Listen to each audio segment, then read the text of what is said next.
Nothing where we no go see, oh my people. Hey, one American rock singer by name Sophia Urista. This lady don dey perform one kind shocking stunt on top of stage. Oh. I see this one, me I even open my heart, I shocked by myself. Why people they sing, they celebrate this girl, they look and say, okay, fine, she's a very good singer, we dey enjoy her music.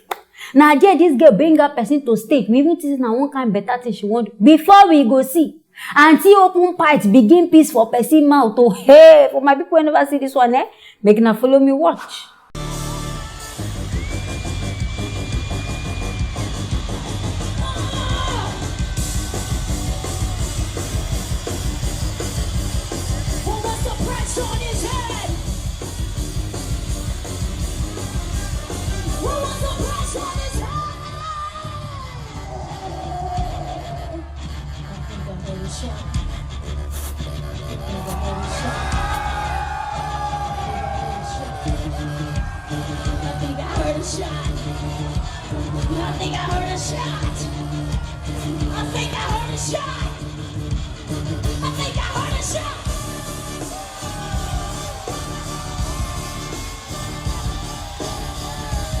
Wonder shall never cease to oh, Igbo people. Oh, na no go continue to dey surprise me. Because this always person even put me, I even look and say, be na hot piece they catch up here, she go run, come up from stage. She can't come man, tell her, say, make him come sleep. The brother say, I don't know, be I no guesses. Person lie you down flat. They put pine, why you think say one put in things inside your mouth? I be waiting they think. What be say you can't lie down flat, put your head down. They enjoy it. The girl can't claim say na golden shower. This one a pure golden shower because all of us know say peace the yellow. Bear na why she call am the golden for there. But bros, you better go do test inside your mouth. Make no go be say you don't go catch infection. But they suppose Oyinbo I beg na so na they do. Just because say you see celebrity, you won't do and undo. You won't do things wey be say you never supposed to. But this one happen, I hear say some people begin crucify this girl. Begin talk say which kind nonsense performing be this? Even God wey be say when him call say he no perform this kind of one. You ordinary music where they sing, now you want to do this kind of now there they begin criticize her. Now there I hear say her band people come outside they apologize. Say next time she no go do. Next time she no go definitely do. But the next way don't come outside, everybody don't see her. What you want to do about that one? And Oyinbo sometimes people like say the drugs wey they take, they make them they misbehave. They suppose they test their level of drug before they even come outside come perform. Because when some of them will just come outside when they do crazy things, it always make me wonder. Because to me, this one no dey normal at all. Now the girl supposed to use her mouth come outside come apologize. Even to the guy specifically. May I go even pay and make him go do test because me I dey very certain say, bros, you go don't catch something. You may not just know, but me I dey very certain say something don't enter your mouth. Anyways, my viewers, now here I go end up on this story. Make now stay tuned for our next story. This one I carry coming now all the way from Ghana. One upcoming blogger don't come outside they explain wetin in quanta for the hand of one TV3 presenter by name Nanaba Anamwa. He get one trending video of a guy where he say this guy go for audition. Before we go see, now there they begin roast this guy for there. Begin chop am. Well, based on what we hear say this guy na person say in they always insult celebrities. Now why I see him reach this place like this, they decide to give him his own meter. For my people who never watch this video, you can follow me watch. Present your political show. Welcome to another edition of Has a blog write fact, so I don't think I'll be You write facts. When you write this, hey Sewa, we know what you've been up to in this country. What do you know? Where did you pick that from? That is your Twitter page. Okay. That Twitter is about agenda. What's the agenda? So in other words, it's about fooling and saying stupid things that is meant to tarnish someone else's image. What's this factual about what you've written about Sewa? I mean, Twitter is a different world, you know. How? Twitter? Get that right. You can't even spell am I. You can't even spell it. Yet you think you can sit behind a phone and write crap on Twitter about people. Simple am I. You can't spell it. But that's not the point. You question people's relevance. How relevant do you think you are? Because I've seen tweet of you rubbishing Lydia Forson too.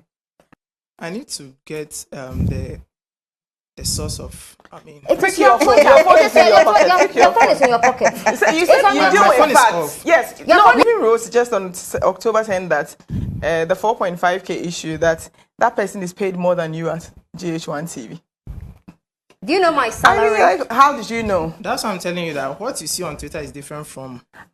When you sit on Twitter and you write utter nonsense about people.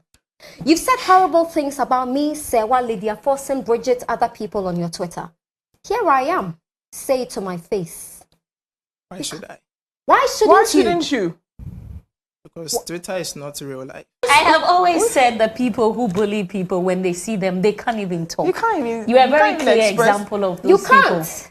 If you sit on Twitter and you say that it's a different life, and you can insult Lydia Forsen that you haven't met before, and you meet her, you will go shush. In You fact, can't find speak it- like right now. Because it looks like when you meet real human beings, you can't can't express speak. yourself. I know you go back on Twitter and write And crap. yes. Go ahead.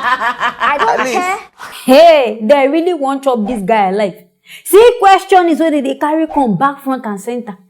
Or that just stand there like zombie, he no even know wetin he go talk again. But this one we una watch now waiting the lady na about the show us, okay, now waiting happen be this. Now here say this guy self now don't come outside, they tell us in one part of the story. Him they claim say this audition when go, him pay money or say no be free, he enter that place. A whole 10 Ghana cedis, person monthly food. Where person fit use at the chop, now this guy pay. Say make him use and enter this place. And as him go there, he say 8 o'clock sharp, now he don't reach there. Before him go see this our celebrities, in fact, evening don't reach. Now by 4:30, now they let up answering him.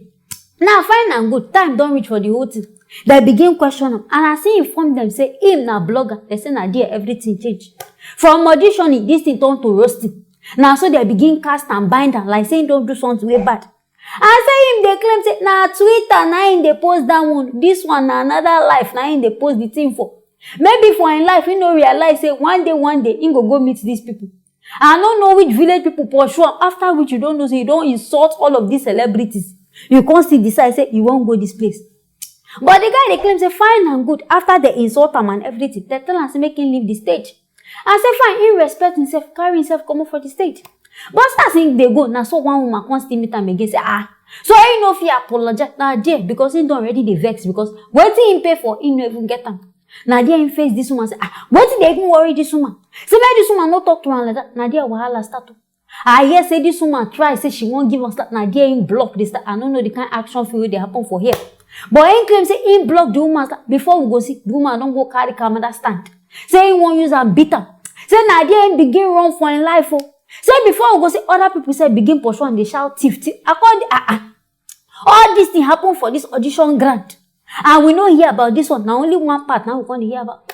So as they pursue and there in fly, jackpot for in life. And say as he be like this, in life they at risk. Because in the fear, you go be better Nigerian storyteller because the way where you set this whole thing. In fact, me, I don't believe all this your ending story. But the only problem with me I get now, these presenters, they no do well.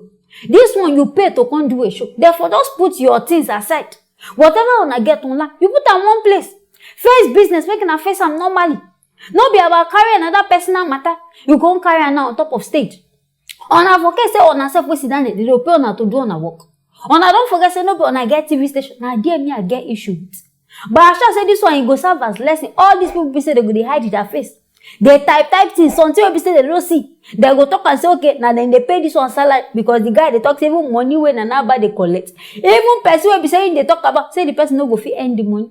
In which you don't even know how much this person they collect in the first place. So. But anyway, me I sit down in the claim now say in life they at risk. I don't know who go carry security, they guide them. Because now it don't make this thing be like saying a threat, like saying they fear. But now our Ghana police we go make them begin secure the guy, make a check out in life, make they no come go kill him. But anyways, my people, now this one now here. Now I make I bring and come. Make now stay tuned for our next story.